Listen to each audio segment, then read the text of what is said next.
तो यहाँ पर हम सीटेट के प्रीवियस ईयर क्वेश्चन की बात कर रहे थे। यहाँ पर सीडीपी और जो मैथ्स का पोर्शन है हमने डिसाइड कर लिया है, मतलब उसको हमने पढ़ लिया है, और आगे जो ईवीएस का पोर्शन है इसको हम अब डिस्कस करेंगे। ठीक है, चलिए यहाँ पर देखेंगे क्वेश्चन नंबर 61 है और काफ़ी इंपॉर्टेंट रहेगा ये वीडियो। और ये जो सीरीज चल रही है पूरे सीटेट के क्वेश्चन पेपर आपको यहाँ पर अवेलेबल होने वाले हैं। जितने भी सेट हुए हैं 2021 में वो आपको यहाँ पर मिलेंगे, सबका सॉल्यूशन मिलेगा और टॉपिक वाइज, मतलब यहाँ पर हर पार्ट का जो है वीडियो अलग अलग रहेगा। तो ये ध्यान रखिएगा, इसकी प्लेलिस्ट बनी हुई है, आप पूरी प्लेलिस्ट देख सकते हैं और इससे आपको काफ़ी हेल्प मिलेगी क्योंकि ऑनलाइन एग्ज़ाम में कुछ पैटर्न चेंज हुआ है। चलिए यहाँ पर देखेंगे पहला क्वेश्चन की बात करेंगे। कुड़ुक कहाँ के लोगों की बोलचाल की भाषा है? तो जो कुड़ुक है ये कहाँ लोगों की बोलचाल की भाषा, असम है या अरुणाचल प्रदेश, मिज़ोरम है या फिर झारखंड है? तो यहाँ पर जो झारखंड है यहाँ पर इसी को कुड़ुक वहाँ की भाषा बोली जाती है।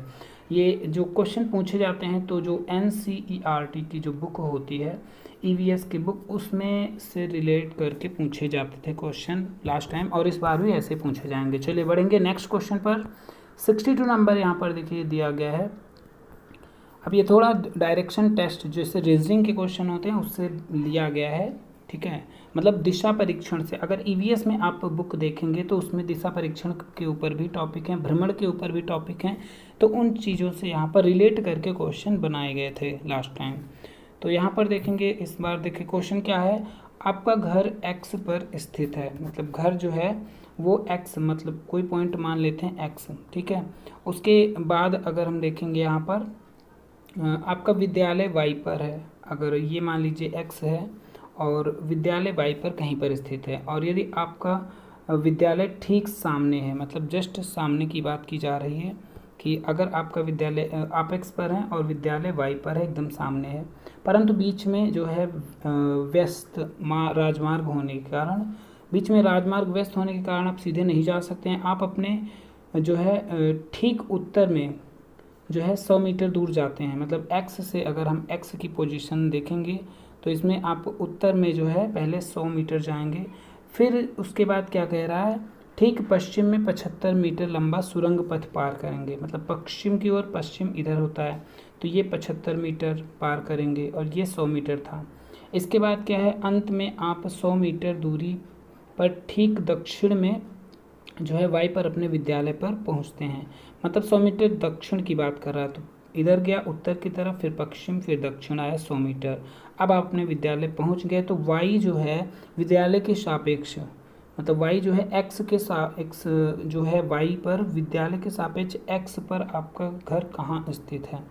तो X पर जो घर कहाँ स्थित है, Y के सापेक्ष की बात कर रहा है। तो Y के सापेक्ष अगर हम बात करेंगे तो पहली बात तो 75 मीटर दूरी पर है, और यहाँ से अगर हम देखेंगे तो 75 मीटर ही पूर्व की तरफ स्थित है। तो इसके अकॉर्डिंग जो ऑप्शन आपका रहेगा करेक्ट, ऑप्शन नंबर 3 यहाँ पर बनता है करेक्ट। चलिए बढ़ेंगे नेक्स्ट क्वेश्चन 63 नंबर पर। कोई रेलगाड़ी नागरकोइल से, देखिए यहाँ पर रेलगाड़ी से रिलेट करके क्वेश्चन पूछे गए हैं। आपको लगेगा कि मैथ्स से क्वेश्चन है, ऐसे EVS में पूछे गए। अब ये क्यों टॉपिक पूछा जा रहा था, क्योंकि जो EVS की बुक है उसमें भ्रमण करके जो एक टॉपिक दिया गया भ्रमण से संबंधित, और उसमें ट्रेन की बात करी गई है, टाइमिंग भी यहाँ पर बताई गई थी उन चीज़ों में, तो उससे रिलेट करके आप NCERT की बुक भी देखते रहें। ठीक है, उसकी भी क्लास अगर आप कमेंट बॉक्स में लिखते हैं तो हम प्रोवाइड करा देंगे। फिलहाल इसकी PDF आपको टेलीग्राम चैनल पर मिल जाएगी, उसका लिंक आपको डिस्क्रिप्शन बॉक्स में है, उससे जाके ज्वाइन करिए और वहाँ पर इसकी PDF प्राप्त कर लीजिए, और आंसर की भी। और इसके अलावा जो 2 वीडियो पहले हम डाल चुके हैं CDP और जो मैथ्स के, उसकी भी लिंक वहाँ पर है, आप दोनों वीडियो देख सकते हैं। तो यहाँ पर अगर क्वेश्चन देखेंगे, रेलगाड़ी नागरकोइल से जो है 5 जून 2020 को प्रातः 4:15 बजे जो है स्टेशन छोड़कर चलती है। ठीक है, तो यहाँ पर स्टेशन छोड़ने की बात हो रही है, 4:15 डेट दी गई है, और वो छोड़कर जो 7 जून 2000 को प्रातः 3:15 बजे गांधी धाम पर पहुंचती है, मतलब 4:15। पूछा क्या गया लास्ट में, अवधि में रेलगाड़ी की औसत चाल पूछी गई है किलोमीटर प्रति घंटा। तो चाल बराबर क्या होता है, दूरी बटा में समय होता है। तो यहाँ पर टोटल दूरी कितनी है और समय कितना है वो आपको देखना पड़ेगा। रेलगाड़ी द्वारा चली गई कुल दूरी नीचे दिया गया है, मतलब कि 2640 किलोमीटर दिया गया है। समय यहाँ से हम निकाल लेंगे, पहले जो है 4/15 से जो है 5 जून को चली थी 4/15 पर, है ना, और 7 जून को प्रातः बजे इतने धाम पर पहुंचती है, मतलब 3/15 पर पहुंचती है।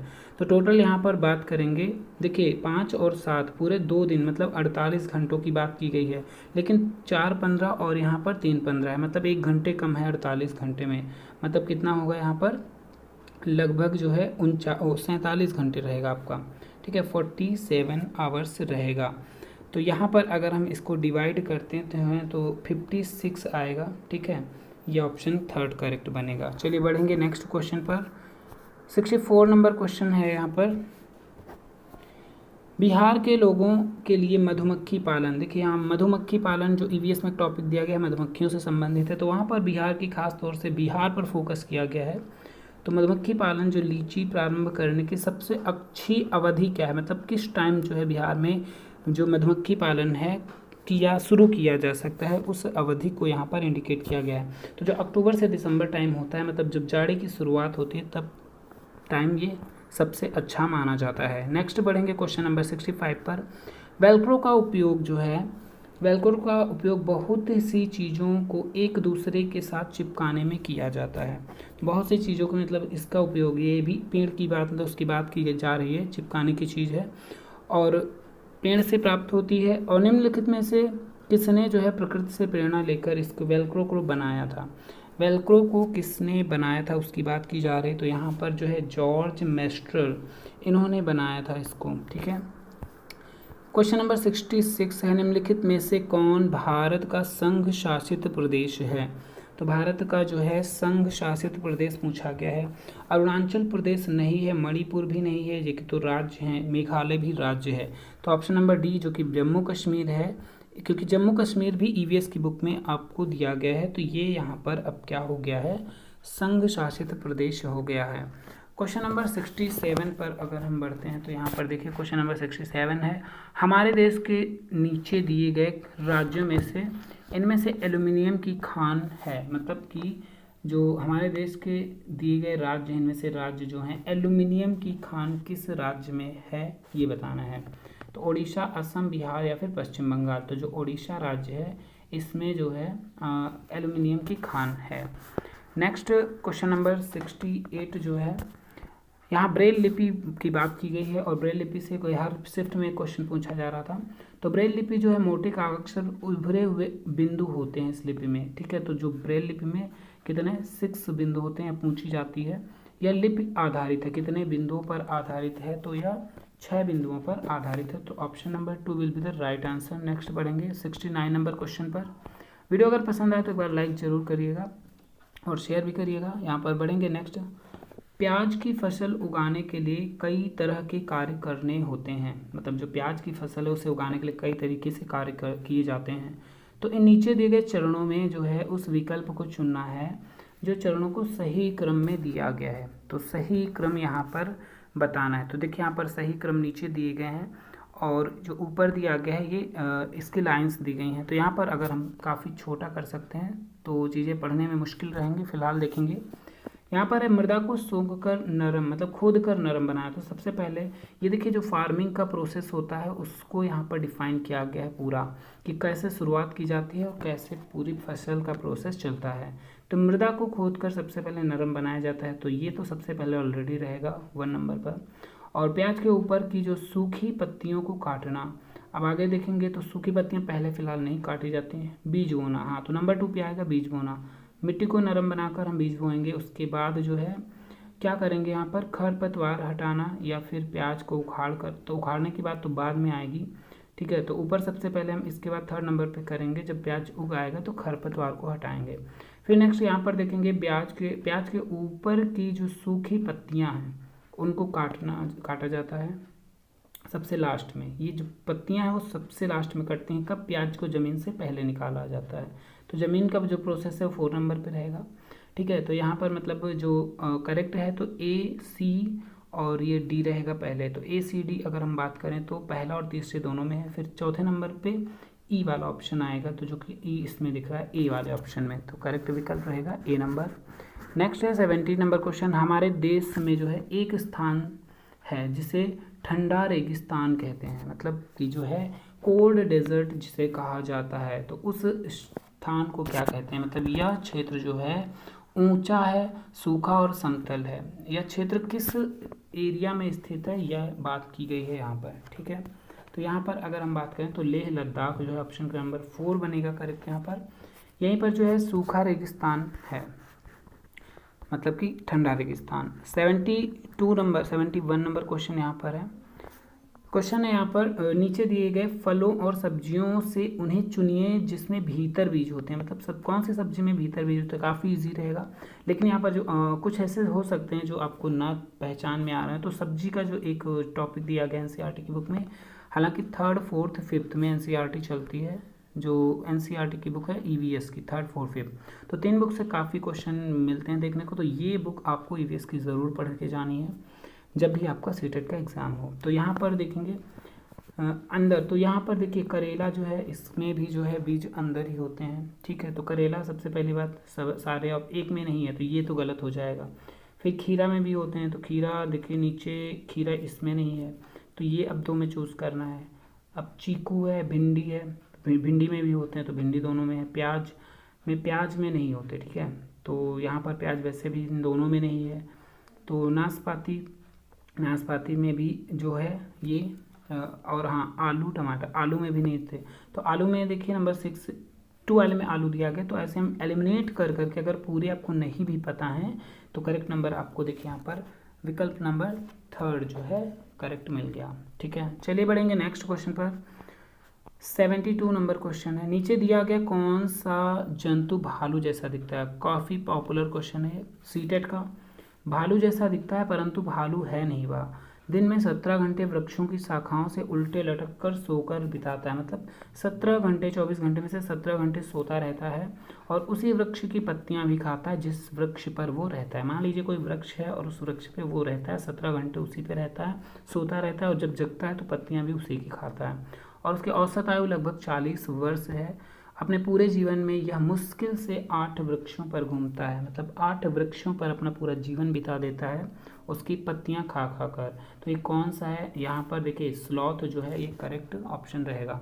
ये भी एनसीईआरटी में टॉपिक दिया गया है और इस स्लॉथ के बारे में पूरी डिटेल के बारे में दिया गया है। तो ये काफ़ी पॉपुलर क्वेश्चन पूछा जाता है। चलिए बढ़ेंगे नेक्स्ट क्वेश्चन 73 नंबर पर। कॉलम जहाँ पर दिए गए हैं मैचिंग करनी है, ठीक है। तो ये जो क्वेश्चन होते हैं ऐसे टाइम टेकन होते हैं, ठीक है। तो यहाँ पर देखेंगे ये जो ऑप्शन जो नीचे चारों दिए गए हैं तो इनको थोड़ा सा हम जूम इन करेंगे, ठीक है। तो यहाँ पर देखिए क्वेश्चन दिया गया है, नीचे दिए गए कथनों को मिलान करना। तो यहाँ पर असम और मतलब राज्य दिए गए हैं और उनसे संबंधित जो है जो एरिया दिया गया उसकी पहचान दी गई है यहाँ पर, ठीक है। तो यहाँ पर देखिए असम में क्या होता है, देखिए असम में लकड़ी से बने ढालू छतों वाले घर होते हैं या फिर पत्थर से बने लकड़ी के फर्श और लकड़ी की चपटी छतें होती हैं। बांस के खंभों, देखिए ये आपको ईवीएस में स्पष्ट मिलेगा, असम में जो है बांस के खंभों पे घर बनाए जाते हैं, मतलब बने ऊंचे घर होते हैं, बांस के खंभे काट के नीचे बनाया जाता है। तो अगर आपको ए मिल गया तो यहाँ पर ए से 3 ऑप्शन मिल रहे हैं, तो बी वाला तो वैसे भी यहाँ पर हो जाएगा पूरी तरीके से रॉन्ग। अब अगर हम बात देख रहे हैं लद्दाख की, तो लद्दाख में अगर हम देखते हैं तो यहाँ पर जो है बर्फ़ के घर इग्लू या फिर देखिए इग्लू जो बनते हैं वो आपके यहाँ इसमें राजस्थान तो एकदम गलत हो जाएगा।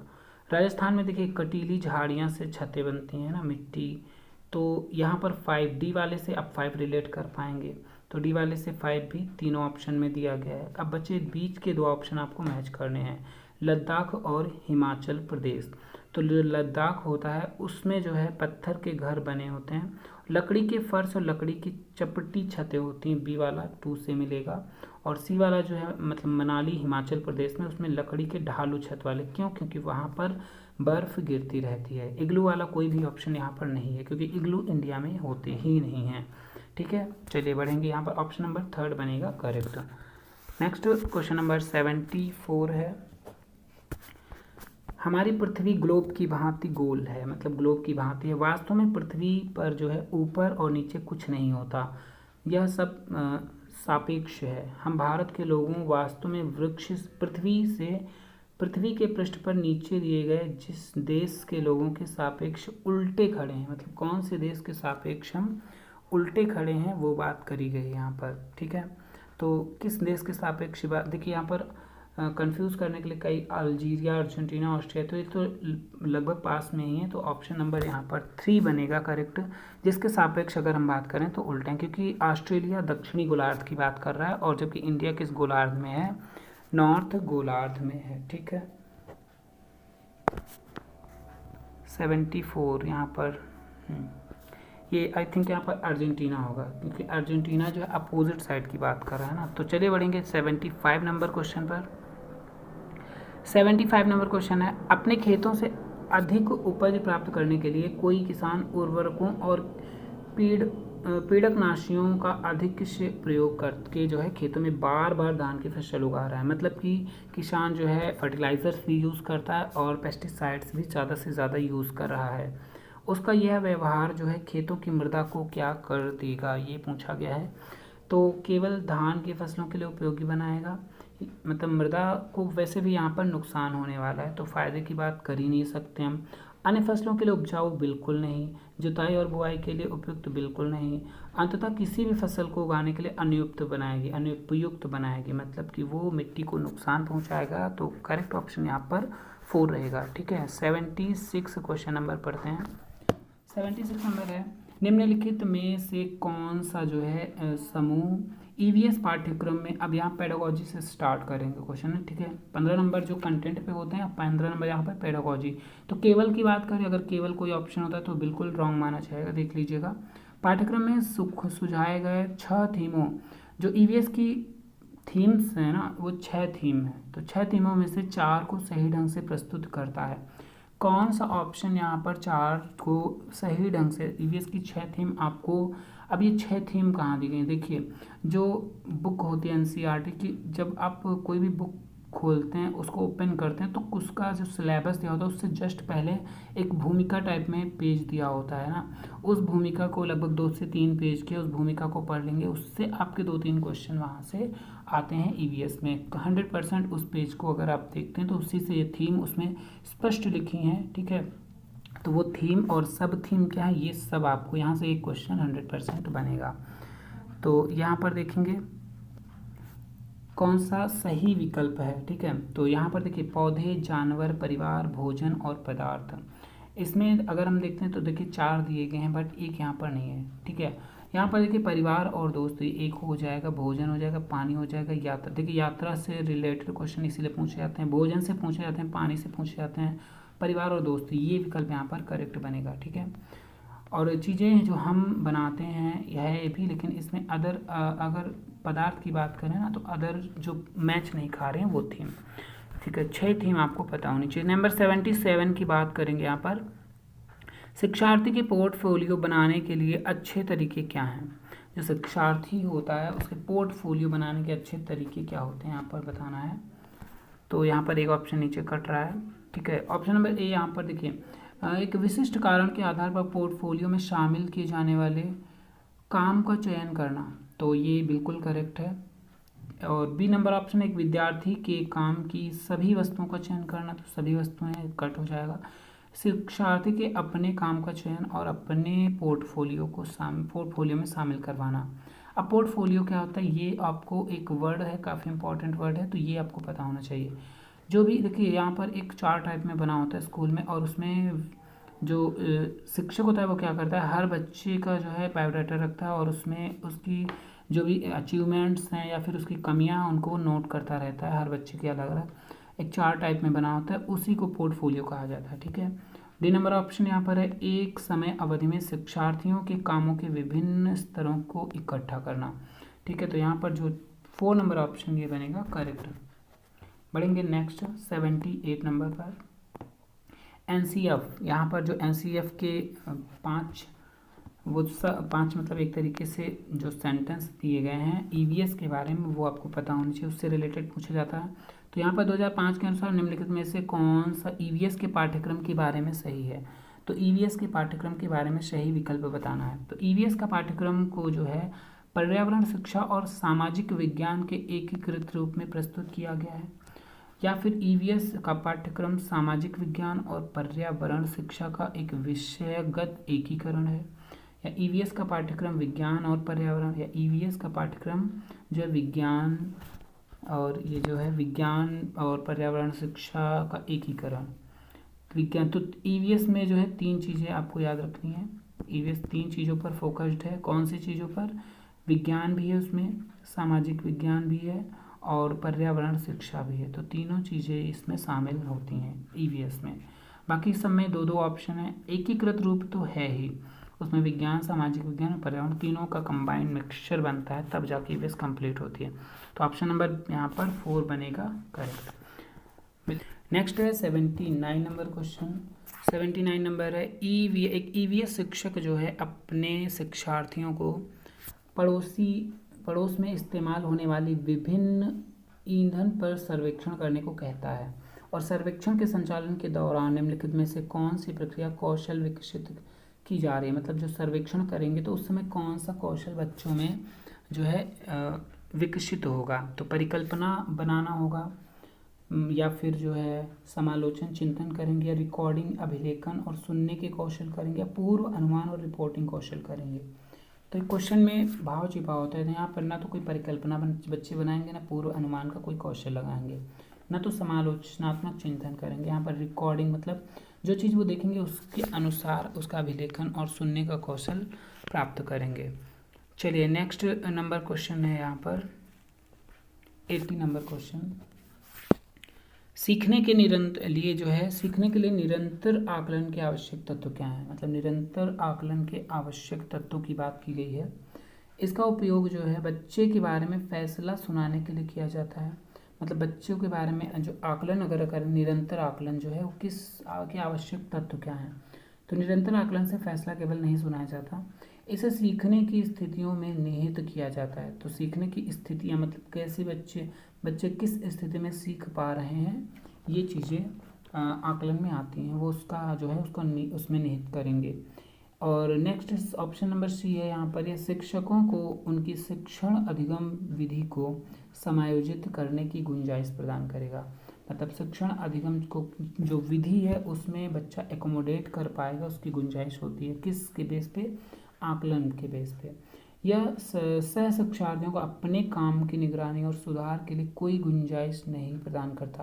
तो यहाँ पर गुंजाइश प्रदान करता है शिक्षार्थियों और उसके जो अपने काम को जो निगरानी वो करता है, लेकिन यहाँ पर नहीं लग गया, इसलिए ये चीज़ें ध्यान रखनी होती हैं। काफ़ी डीपली पढ़ना पड़ता है अच्छे से, क्योंकि नहीं और हाँ में कन्फ्यूज़न हो जाता है। तो बी और सी यहाँ पर केवल बी और सी करेक्ट बनेंगे। 81 नंबर क्वेश्चन की बात करते हैं अगर हम यहाँ पर। कुणाल ने कपड़ों की बंधेज की रंगाई पर कार्यशाला करने के लिए, मतलब कपड़ों की जो बंधेज की रंगाई होती है उस पर कार्यशाला करने के लिए अपने विद्यालय में एक स्थानीय कारीगर को आमंत्रित करता है। और स्थानीय कारीगर को जो है आमंत्रित करने के उद्देश्य कौन इनमें से निम्नलिखित में से इसके अतिरिक्त क्या है।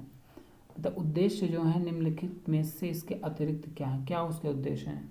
शिक्षार्थी कारीगर के ज्ञान और कौशल की सराहना करेंगे। मतलब अगर उसको बुलाया जा रहा है तो क्यों बुलाया जा रहा है, ये चीज़ें उद्देश्य बताने इसके। तो ज्ञान और कौशल की सराहना तो नहीं करेंगे। यहाँ पर शिक्षार्थी टाई और रंगाई में उपयोग हुए तकनीक की सराहना करेंगे। तो यहाँ तो तारीफ़ करने की केवल बात आ रही है। तो बच्चे उसको देखेंगे, पहली बात तो ये कुछ सीखेंगे इसलिए बुलाया गया, ना कि उसकी तारीफ़ करने के लिए। तो ये ऑप्शन दोनों करेक्ट नहीं होंगे।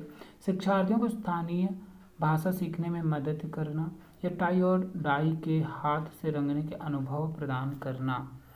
तो यहाँ पर जो ऑप्शन है तो अनुभव एक तो प्रदान किया जा सकता है, प्लस शिक्षार्थियों को जो स्थानीय भाषा, क्योंकि बच्चे कहीं से भी पढ़ने आए होंगे तो उसके हिसाब से जो कारीगर आया है इसके अतिरिक्त उद्देश्य में एक ये भी सही। यहाँ पर इन दोनों में ऑप्शन में डाउट लग रहा है, ठीक है, लेकिन आंसर की में जो माना गया था ऑप्शन नंबर 3 माना गया था। चलिए बढ़ेंगे नेक्स्ट पर 82 पर। 82 में दिया गया है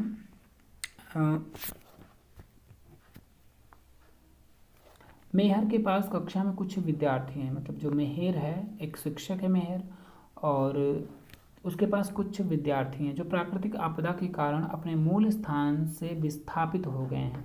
मतलब जो पहले जहाँ रहते थे कोई प्राकृतिक आपदा आ गई तो कहीं और रहने लगे वो बच्चे। अब वो बच्चे उस स्कूल में जा रहे हैं, वहाँ पर महर एक शिक्षक है या शिक्षिका है, उन्हें विद्यालय वातावरण में समायोजित करने में समस्या है। अब वो विद्यालय क्योंकि दूसरी जगह पर स्थापित हो गए हैं, अब वहाँ की लैंग्वेज उनको डिस्टर्ब कर रही है, तो इस वजह से वो समायोजित नहीं हो पा रहे हैं। तो ऐसे में जो ईवीएस शिक्षक के रूप में आप क्या करेंगे?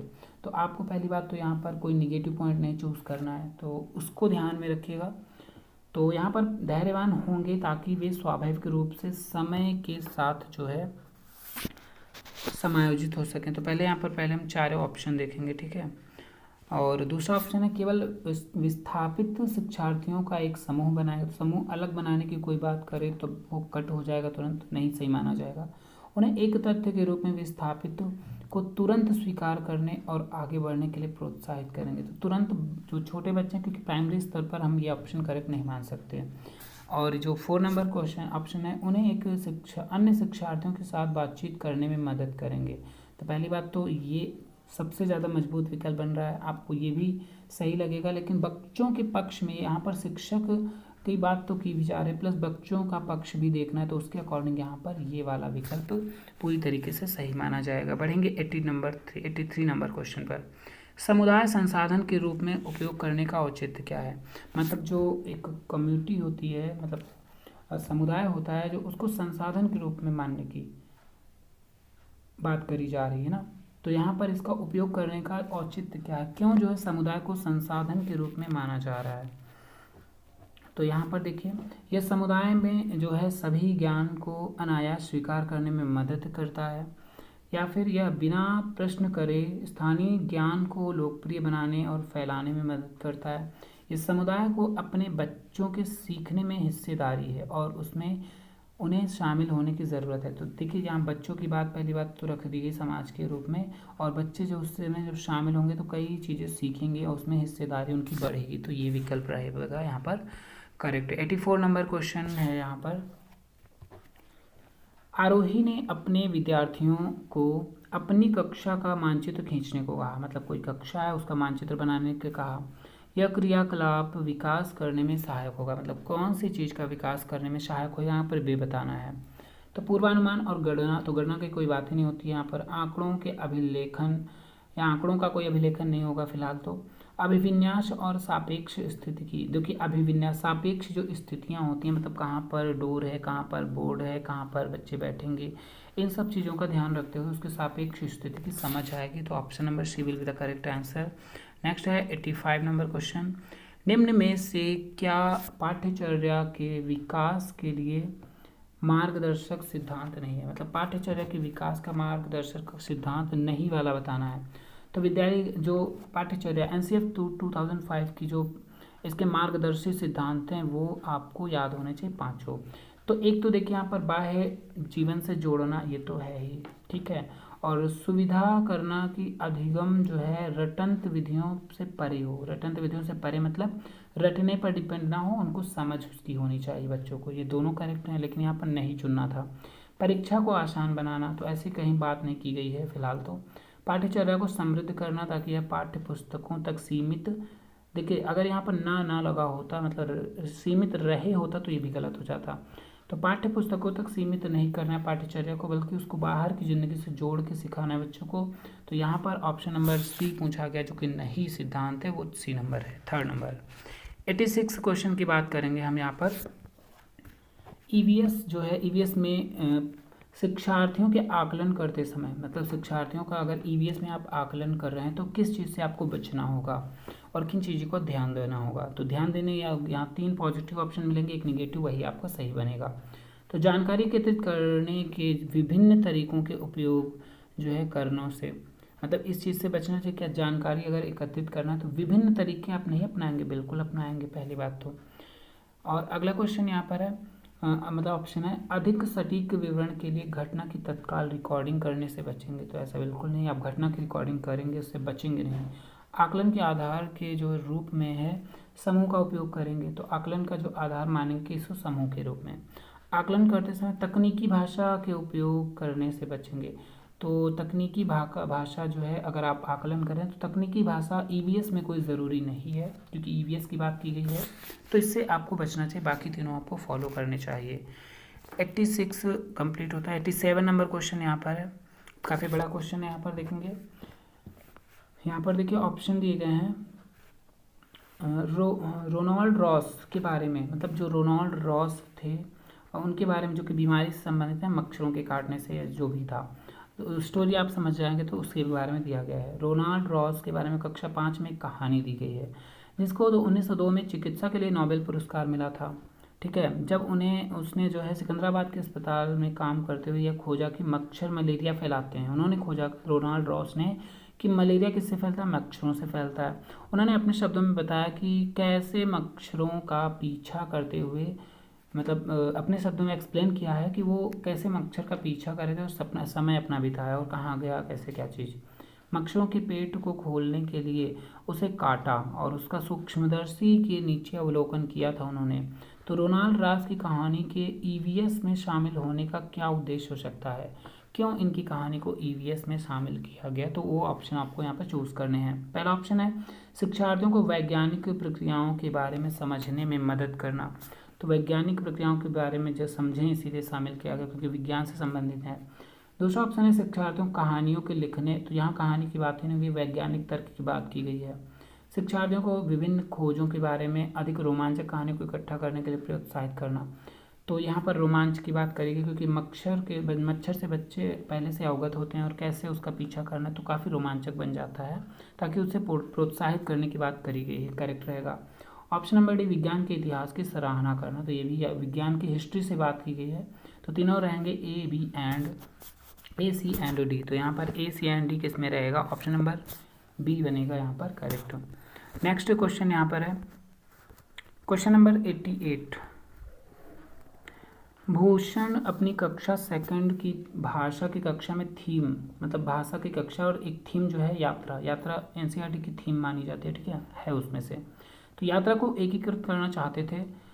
और आप किस सुझाव का जो है, मतलब किस संसाधन का सुझाव देंगे जो कक्षा में संपादन के लिए सबसे उपयुक्त है? तो यहाँ पर यात्रा पर कविता एक आप सुना सकते हैं। 89 नंबर क्वेश्चन की बात करेंगे। यहाँ पर देखेंगे यात्रा की कविता ने बच्चों की यात्रा के अनुभव का। ठीक है, मतलब आप सबसे उपयुक्त क्या समझें कि बच्चों की यात्रा का अनुभव। नंबर यहाँ पर 89 क्वेश्चन नंबर है। ईवीएस कक्षा में शिक्षार्थी जो है पड़ोस के एक भिखारी लड़के के बारे में अपने अवलोकन को साझा करती है और जानना चाहते हैं कि उसके माता पिता उससे स्कूल क्यों नहीं भेजते। या शिक्षक के रूप में आप कैसे जवाब देंगे? तो यहाँ पर ऑप्शन जो बनेगा वो फोर्थ वाला करेक्ट बनेगा। उसके अवलोकन की सराहना करेंगे पहली बात, तो पूरी कक्षा में इस पर चर्चा करने के लिए प्रोत्साहित करेंगे या चर्चा खुद करेंगे। क्वेश्चन नंबर 90 यहाँ पर लास्ट रहेगा। और 90 नंबर यहाँ पर खेल और पहेलियाँ ईवीएस के शिक्षण और अधिगम के महत्वपूर्ण हिस्से हैं। मतलब खेल और कहानियाँ से बच्चे ईवीएस जल्दी सीखते हैं। तो क्यों सीखते हैं, मतलब क्यों ऐसा होता है? तो यहाँ पर जो बात करेंगे, वे कक्षा में एक जो है एक रास्ता से विराम प्रदान करेंगे नहीं। वे शिक्षार्थियों को मजे करने का समय प्रदान करेंगे नहीं। शिक्षार्थियों को अपने आप पैटर्न खोजने को देते हैं। ठीक है, तो मतलब ये चीज़ें, खेल और कहानियाँ अगर बच्चे पढ़ते हैं तो अपने आप वो कुछ पैटर्न सीखते हैं, समझते हैं। तो यहाँ पर ईवीएस पैटर्न खत्म होगा। नेक्स्ट मिलेंगे लैंग्वेज के साथ। जो भी आपको लैंग्वेज है, आपकी लैंग्वेज है, उसको जो है कमेंट बॉक्स में ज़रूर लिखिएगा। तो उसी लैंग्वेज पर हम बात करेंगे। चलिए मिलेंगे नेक्स्ट वीडियो में। धन्यवाद।